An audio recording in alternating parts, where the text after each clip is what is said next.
I never thought my last shift at the firehouse would be the end of the world. The call came in just after noon. A car accident on the outskirts of the city. Routine. We suited up, piled into engine 17, and rolled out, sirens wailing, cutting through the thick afternoon air. The dispatcher's voice was calm, but there was an edge to it, something I couldn't quite place. Maybe it was the static, or maybe it was the screams I thought I heard just before she cut off. Traffic was a nightmare. Not just the usual congestion, but something more. Cars abandoned in the middle of the street, people running, panicked, confused. I caught glimpses of something violent. A man tackling another in the crosswalk. A woman smashing at a car window with her bare fists. My stomach twisted. This wasn't normal. We arrived at the crash site. 2 sedans, both smashed together at an intersection, steam hissing from their crumpled hoods. No fire, no obvious casualties. But something was off. No one was trying to get out. The air smelled wrong. Coppery, thick with sweat and something else. Something rotten. Then the door of the nearest car creaked open. The man inside stumbled out, blood soaking his shirt. His eyes were vacant, his movements jerky, unnatural. We rushed forward, expecting to help a victim. That's what we did. We saved people. But as I reached him, he lunged at me, teeth snapping. I barely had time to throw up my arms before he tackled me to the pavement. His breath was hot and rancid, his fingers clawing at my skin. He wasn't asking for help. He was trying to tear me apart. I fought back, adrenaline surging, shoving him off just as my captain, Morales, pulled him away. He wrestled the guy down, pinning him with practiced ease. We'd handled drugged-out crazies before, but this was different. The guy was foaming at the mouth, eyes glassy but filled with a terrible hunger. Then, from the second car, the screaming started. We turned just as the other passengers started forcing their way out. More of them, all covered in blood, all moving wrong. One of them, a woman with half her face torn away, lunged for my partner, Sanders. He barely had time to raise his axe before she was on him, biting, ripping, pulling him down. His scream was sharp, then wet, gurgling. I'll never forget that sound. Morales yelled for us to retreat. We grabbed Sanders, barely dragging him back to the engine, slamming the doors shut as the street erupted in chaos.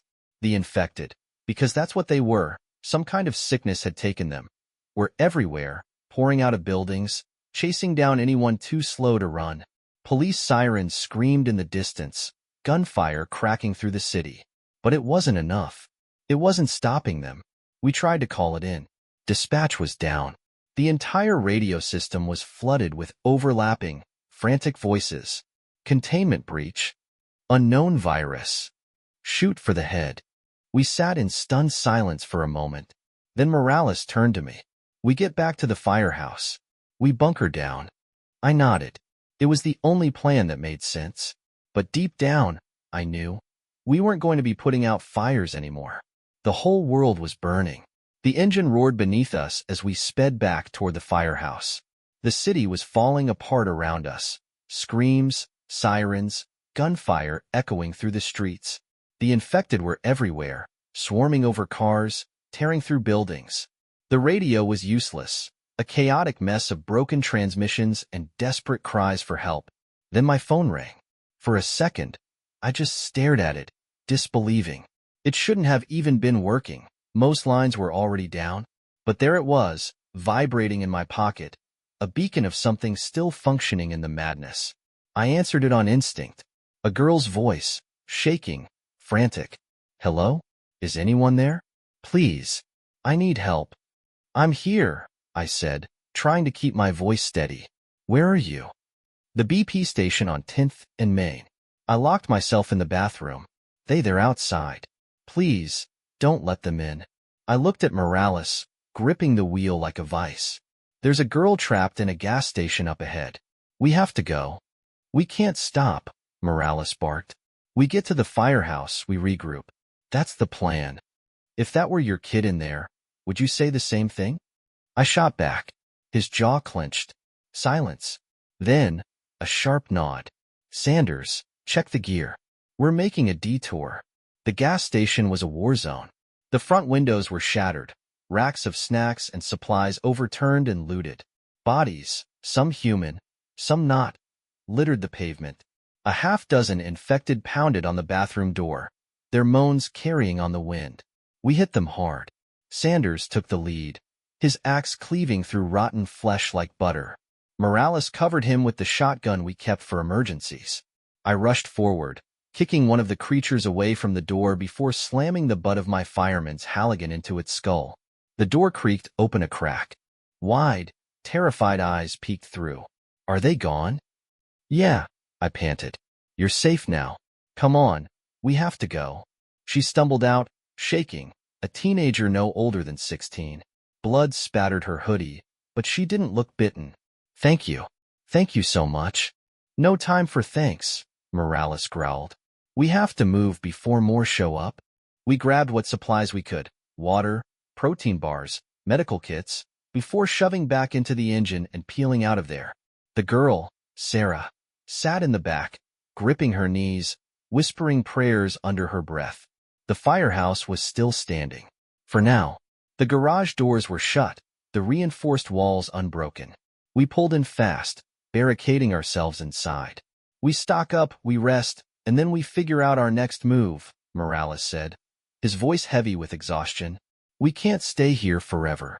I looked at Sarah, at Sanders, at the supplies we had scavenged. For the first time since the nightmare began, hope flickered in my chest. We had saved someone. We had a plan. But deep down, I knew the worst was still ahead. Sarah. I knew her. Not well, not personally, but she was the daughter of an old friend, a paramedic named Greg Tennyson. Greg and I had worked side by side for years, pulling people out of burning buildings, treating the wounded on scene. He talked about his daughter constantly, how she was training in martial arts, how she wanted to be a journalist, how he worried about the world she was growing up in. I never thought I'd be the one to pull her out of this nightmare. Now, she sat huddled in the corner of the firehouse lounge, staring blankly at the cold coffee cup in her hands.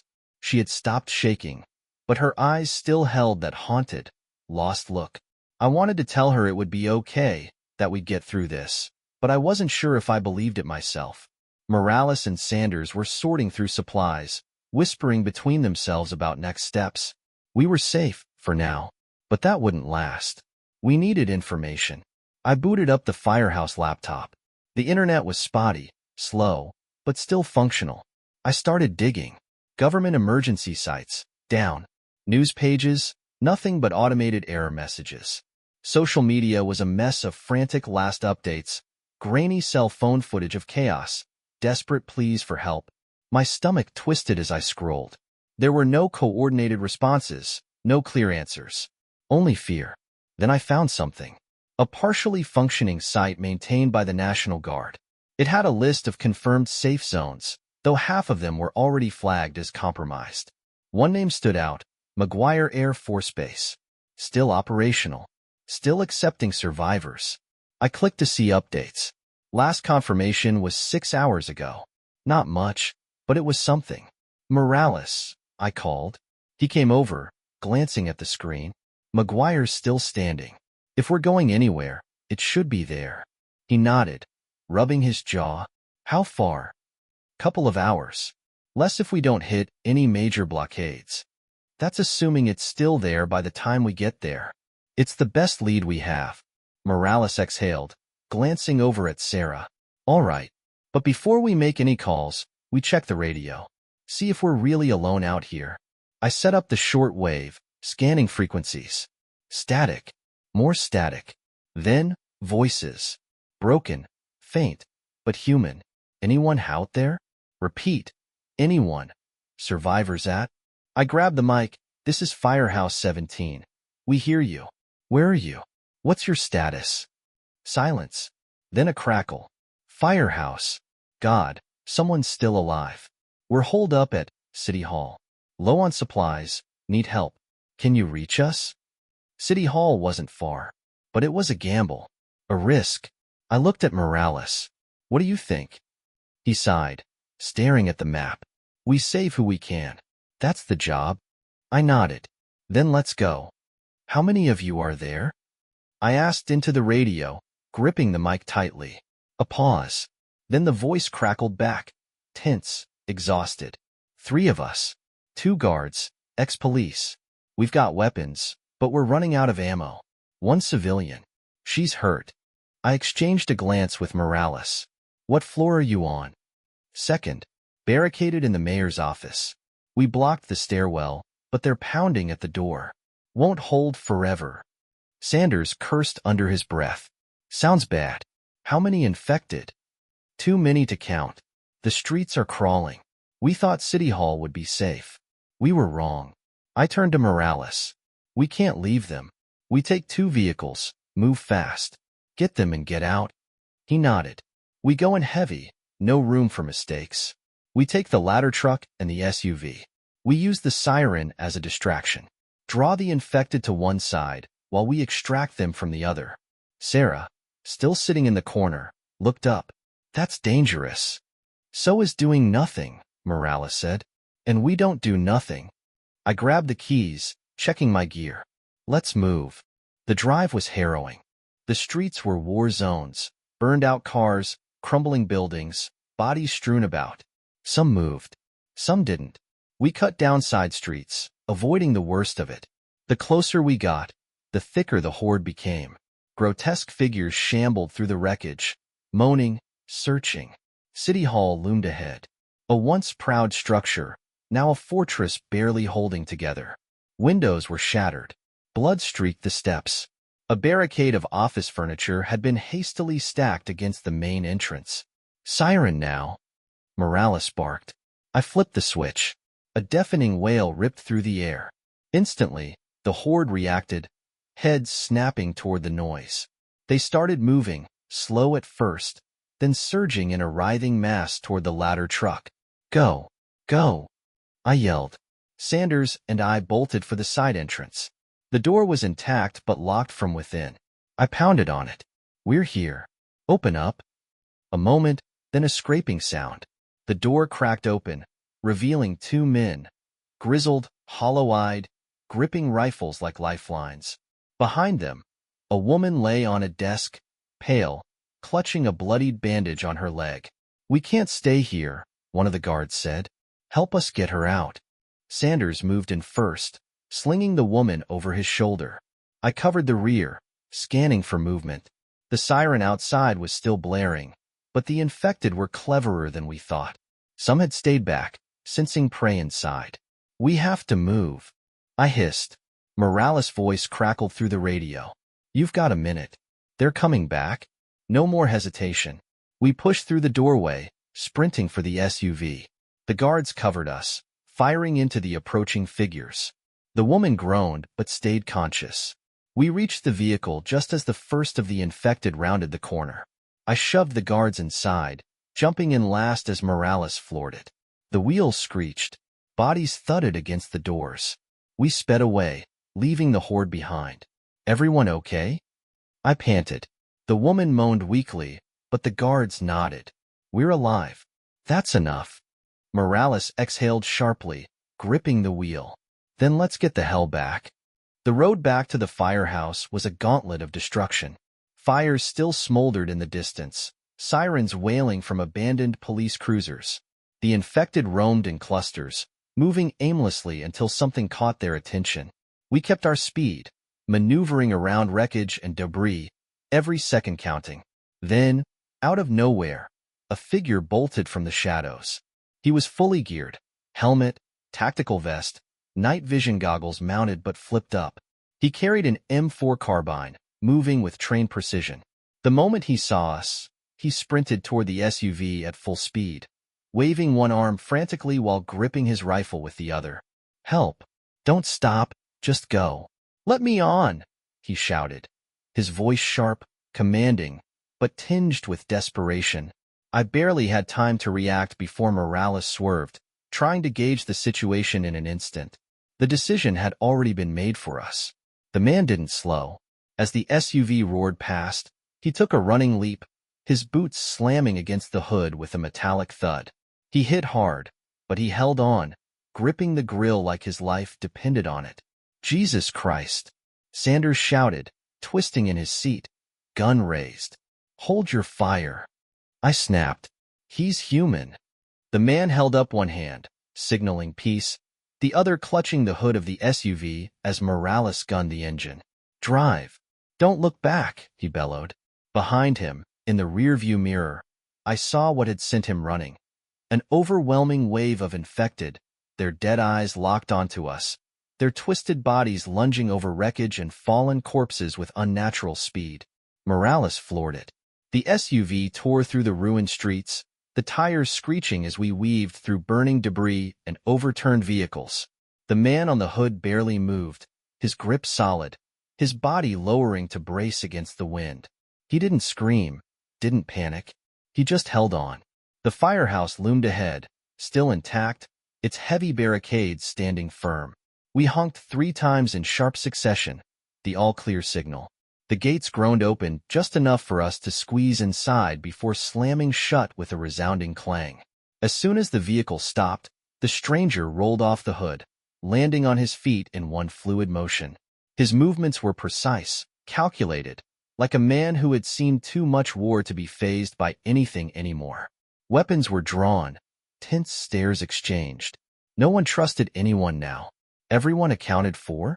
Morales asked, eyes sweeping over us. I ran the numbers in my head. "Nobody's missing." The injured woman groaned as we lowered her onto a makeshift cot. My pulse pounded as I peeled back her bandage, expecting the worst. If she had been bitten, but it wasn't a bite, just a deep gash, likely from shrapnel or a stray bullet.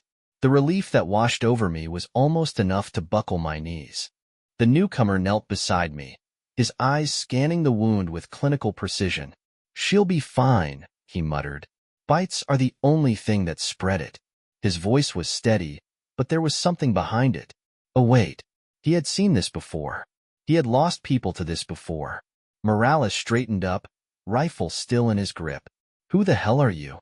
The man sighed and pulled off his helmet, revealing a face smeared with dirt and sweat, his eyes hollow yet burning with determination.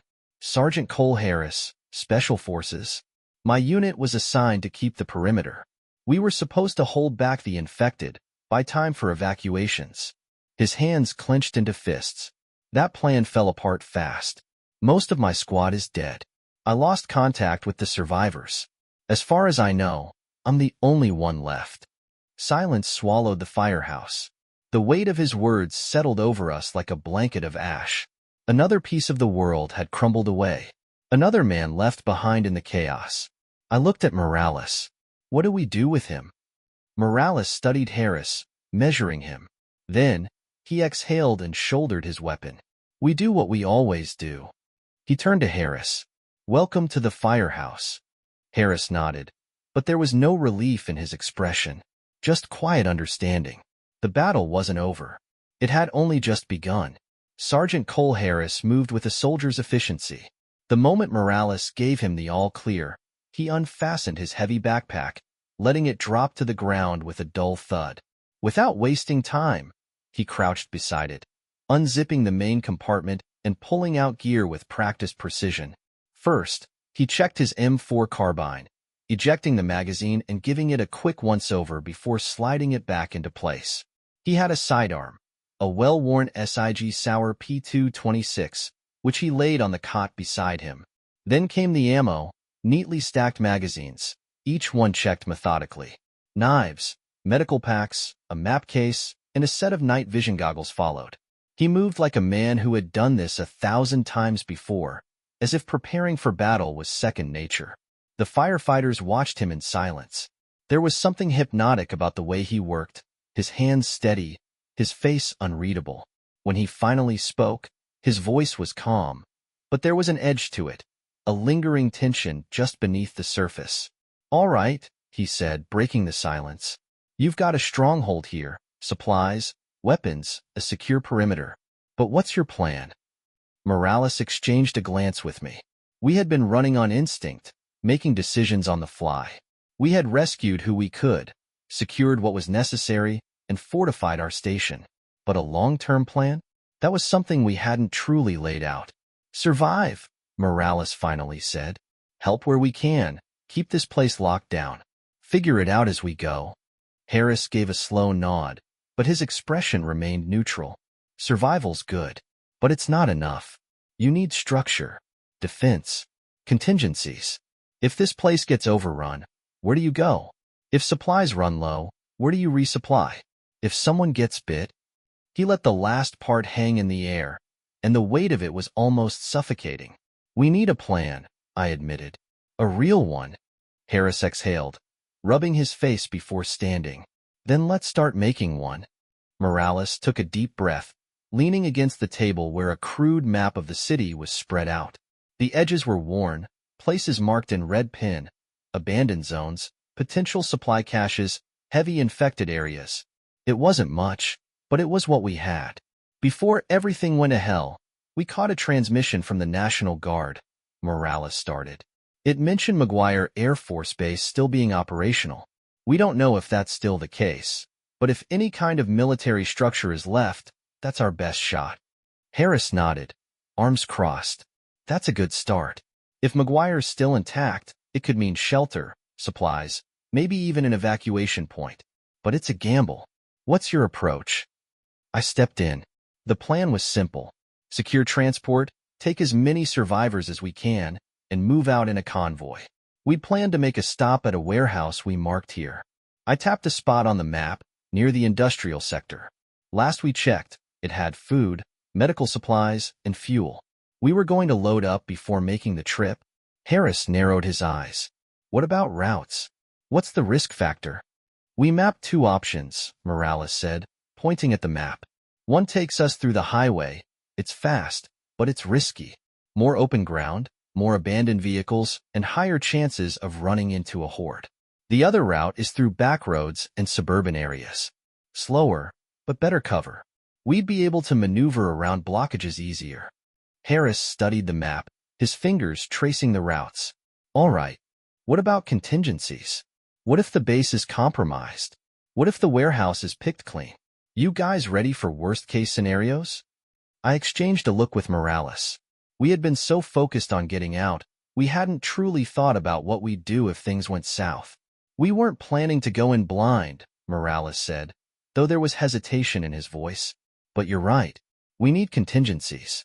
We need scouts to confirm McGuire's status before committing. And if that's out of the question, we need a secondary safe zone. Harris nodded. You're thinking like survivors now. Let's refine this. Because if we're heading out there, we need to be damn sure we're not walking into a death trap. Harris tapped the map, his jaw tightening. Your old plan had the right idea. Get to a fortified location with resources. But we need something more adaptable. Something that doesn't rely on a single location being safe. Morales crossed his arms. All right, Sergeant. What do you suggest? Harris straightened up. First, we establish a fallback location. If McGuire is overrun or unreachable, we can't be left wandering with no direction. We pick a second location, somewhere defensible, with resources we can access. Preferably high ground or an isolated structure. I nodded. The old train depot on the outskirts. It was used for storage, has thick concrete walls, and only a couple of entry points. We could reinforce it. Good, Harris said. Second, we need reconnaissance. No more moving in blind. Before we commit to McGuire or any other site, we send out scouts in small teams. We observe before we move. We keep radios active and have a strict check-in schedule. If scouts don't report back, we assume the worst. That means vehicles, Morales pointed out. We have the ladder truck and SUV, but we need something more agile. Maybe dirt bikes, something that can weave through traffic and wreckage. Harris nodded. Exactly. We also prioritize fuel. Every trip out means siphoning from abandoned cars, keeping our reserves full. If we run dry, we're dead. Sanders leaned in. And what about supplies? We can't just keep scavenging forever. We identify long-term supply caches, Harris said. Places with non-perishable goods. Underground storage, abandoned supply centers, hell, even farms on the outskirts. If we find a location that's sustainable, we fortify it. If we stay mobile, we keep a rotation of known supply stops. I exhaled, absorbing the weight of the new plan. So, what's first? Harris looked at Morales. We scout. One team heads for McGuire to confirm if it's operational. A second team secures the train depot as our fallback. We establish a supply route, keep fuel stocked, and build a long-term survival network. Morales nodded. All right, we make this work. We do it smart. And we stay alive. No one argued. It was the best plan we had. And it was our only shot at survival. The radio crackled to life. Repeat, this is Sergeant Daniels and Corporal Reyes. We are alive. We made contact with McGuire Air Force Base. They're still operational, but not for long. The base is securing final evacuations to the USS Roosevelt. We have 12 hours before the last transport leaves. Morales snapped to attention, grabbing the radio. Daniels, this is Firehouse Command. Where the hell are you? Static. Then a pained breath. That's the problem, Chief. We don't know. Our convoy got hit. We got separated. Took shelter, but we've been on the move ever since. We're surrounded by wreckage, burned-out vehicles, a collapsed highway sign. There's a diner here, one of those old-school chrome ones. Harris grabbed the map, spreading it across the table. Chrome diner, collapsed highway sign. He traced his finger along the known areas. That could put them near Route 206, maybe closer to the bypass. But we need more details. I pressed the radio. Daniels, look around. Tell us everything you see. Any landmarks, buildings, even street names. Anything that helps us pinpoint your position. Silence. Then Reyes' voice came through, tense but controlled. There's a gas station next to the diner. The sign's barely hanging on, but I can still make out the words Shell. There's also a billboard nearby. It's ripped, but I see part of an ad. Something about a casino. Morales pointed at a spot on the map. Got it. That's near the old highway intersection, about 15 miles west. If we push hard, we can reach them in time. Harris nodded, already securing his gear. Then we move. Fast. I gripped the radio. Daniels, sit tight. We're coming for you. Just hold on. The room fell silent for a moment as the weight of the situation sank in. We had 12 hours. 12 hours to find Daniels and Reyes, get them back to McGuire, and secure our own escape before the last plane left for the USS Roosevelt. No room for mistakes. Morales clapped his hands together, snapping us back to focus. All right, listen up. This is going to be fast, dirty, and dangerous. We've got no time to waste, so let's plan this right. Harris was already at the map, marking our route. We're here. The diner and gas station are approximately 15 miles west. That's hostile territory. The roads are choked with wrecks, and there's no telling how many infected we'll have to cut through. He tapped a spot further up. Once we get them, we can't double back. That'd eat too much time. We push straight east to the base. The old industrial highway might still be clear. If not, we'll make it clear. We need to be ready for resistance, I added, checking my weapon. If the infected are thick, we'll have to fight our way through.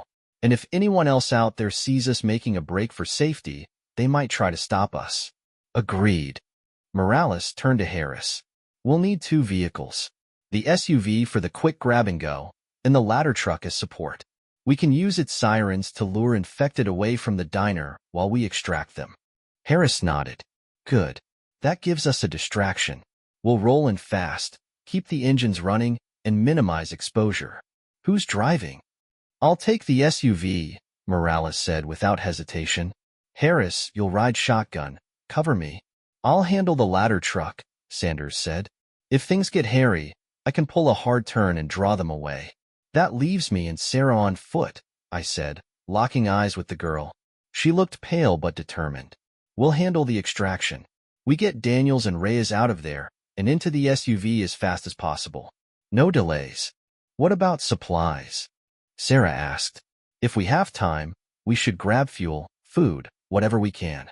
Harris shook his head. Negative. If we stop to scavenge, we waste time and risk drawing attention. We get in, get them, and get out. Anything else is a death sentence. All right, weapons check, Morales ordered. Everyone arm up, double-check your gear. We need everything in working order before we roll out. I grabbed my shotgun, double-checking the shells. Sarah took a spare pistol, hands shaking slightly as she loaded it. Harris strapped extra magazines to his vest. We weren't just preparing for a rescue.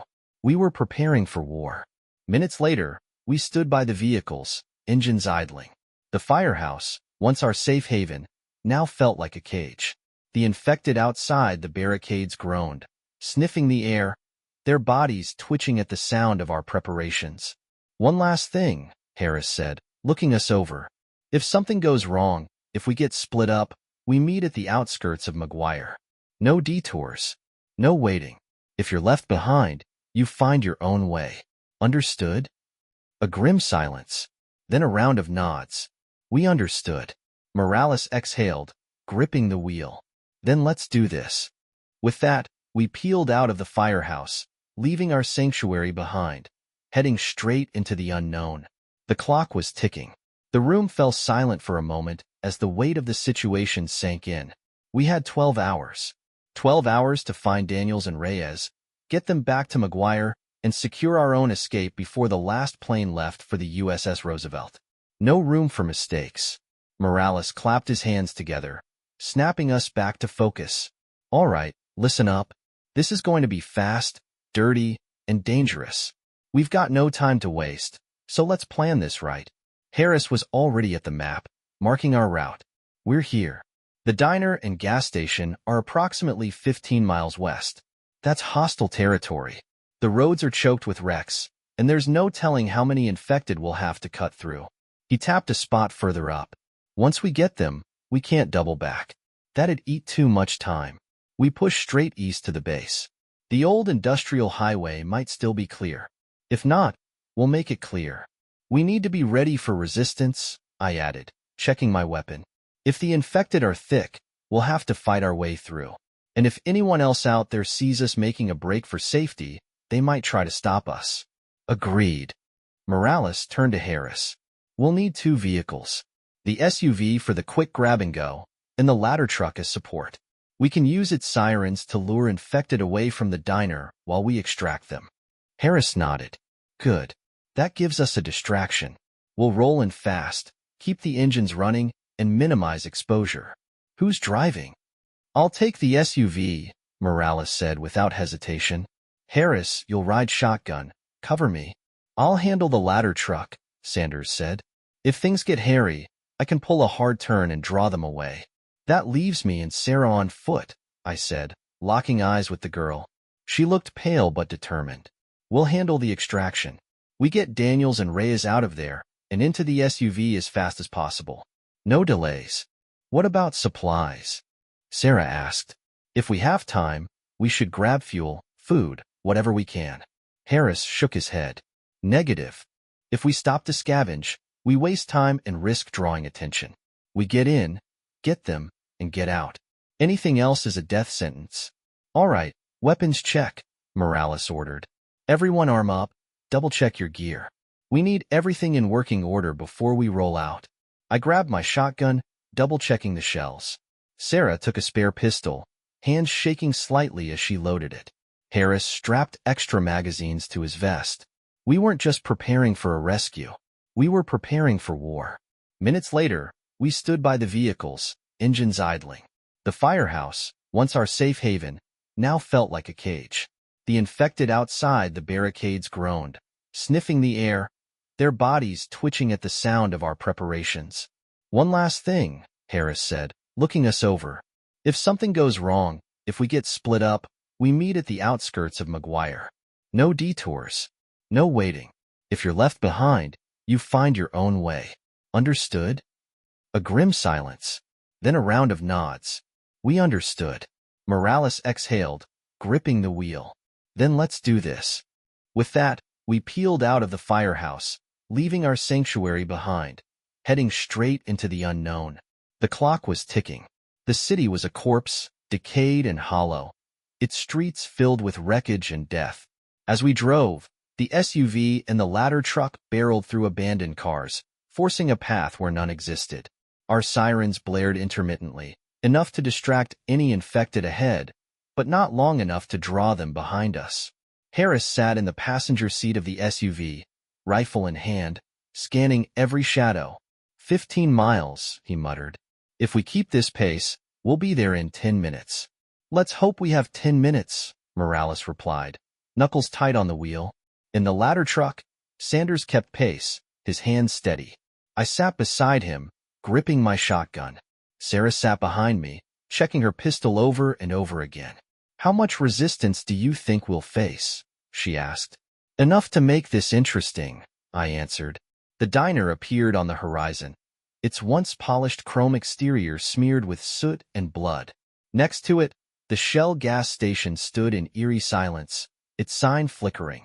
The highway sign that Reyes had mentioned lay crumpled, blocking part of the road. And just as they had said, the infected were there. Dozens of them, some milling around, others slamming their rotten fists against the diner's boarded-up windows. There they are, Morales shouted, pointing at the second-floor window. Two figures, Daniels and Reyes, waved desperately. All right, we do this fast. Harris barked. Sanders, hit the siren and draw them away. Sanders gunned the ladder truck's engine and flipped the siren switch to full blast. The effect was immediate. The infected turned as one, their grotesque faces twisting toward the deafening noise. They staggered toward the truck, shambling faster now, like moths to a flame. Move, move, move, Morales yelled. I leapt from the truck, Sarah right behind me, as Morales and Harris covered us from the SUV. We sprinted for the diner's entrance. I kicked the door hard, the wood splintering under my boot. Inside, Daniels and Reyes were already moving, their weapons at the ready. We thought you'd never get here. Reyes gasped. You can thank us later, I said. Let's move. Sarah took Reyes' arm, helping him up, while Daniels covered the rear. The back exit is clear, he shouted.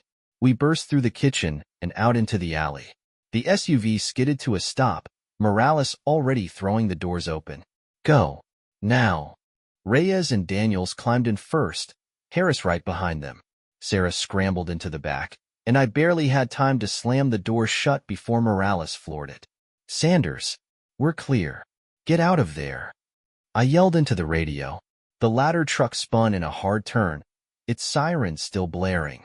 Sanders pushed it into high gear, leading the horde away down the opposite street. We have them, Morales shouted. Next stop, McGuire. Reyes panted, looking at the rest of us. Didn't think we'd make it. I turned back to see the infected swarming the spot we had just left. We're not out yet, I muttered, but we're getting damn close. And then we were gone, speeding toward what we hoped was salvation. The highway stretched before us, empty but for the abandoned husks of cars and the occasional lone walker. The distant glow of flames painted the night sky in a hellish orange. McGuire Air Force Base was burning. Try the radio again, Morales barked, gripping the wheel as he maneuvered the SUV through the wreckage-strewn road. Harris leaned forward and adjusted the dial on the military radio. McGuire Air Base, this is Firehouse Command. We are en route with survivors requesting immediate evac. What's your status? Over. Static. Then a burst of shouting, gunfire in the background, a garbled voice barely cutting through the chaos. Base is compromised. Final evac lifting in 10. Identify yourselves. We have a goddamn fire truck with sirens. You'll hear us before you see us. Just tell us where to go. I yelled into the radio. More static, then a reply. Roger that. Runway 4. Marked by green flares. Move fast. We can't hold forever. Harris turned to Morales. Runway 4, straight through the east gate. No detours. Morales gritted his teeth and floored it. Hold on. As we neared the base, the destruction became overwhelming. Smoke choked the air. The perimeter fence was partially collapsed. Bodies, both human and infected, littered the ground. Tracer rounds zipped across the night sky as the remaining defenders made their last stand. We saw the flares, a cluster of desperate green lights flickering against the carnage. The last plane, a massive C-130, sat waiting at the end of the strip, its engines roaring. A helicopter hovered nearby, ready for extraction. We've got movement on the left, Sarah shouted. The infected had breached the outer gates. Gun it, Harris roared. Morales didn't hesitate. The fire truck plowed through the wreckage, the SUV close behind. Soldiers at the runway waved us in, barely holding back the tide of infected swarming toward them. Out! Now! Get to the chopper! A Marine officer screamed at us. We barely had time to jump from the vehicles before the first line of defenders was forced to fall back. Gunfire rattled from all sides, but it wasn't enough. The horde was too many, and they were too fast. Just as I thought we were dead, the roar of jets ripped through the air. A squadron of F-18s streaked overhead, releasing payloads of napalm and high explosives. The shockwaves knocked us to the ground as fire consumed the approaching infected, turning the battlefield into an inferno. Then came the helicopters. Gunships opened fire, sending streams of bullets into the remaining undead. Move, move, move, the Marine officer bellowed. We scrambled to the evacuation helicopter. Sanders threw Sarah inside first, then Reyes and Daniels. Harris and Morales covered our backs, unloading their last rounds into the charging horde. The helicopter lifted just as the last barricades fell. I saw the few remaining soldiers on the ground, fighting to their last breath as the infected overwhelmed them. Then we were heading for the USS Roosevelt. When we landed on the deck of the aircraft carrier, armed personnel rushed us off the helicopter. A biohazard team was already waiting. Everyone out. Form a line. You will be tested for infection immediately. I glanced at the others, breathing heavily. We had made it. We had escaped. But survival wasn't guaranteed yet. As the medics moved in, I clenched my fists. One final test. And then, maybe we'd be safe. For now, we are safe. But what's next?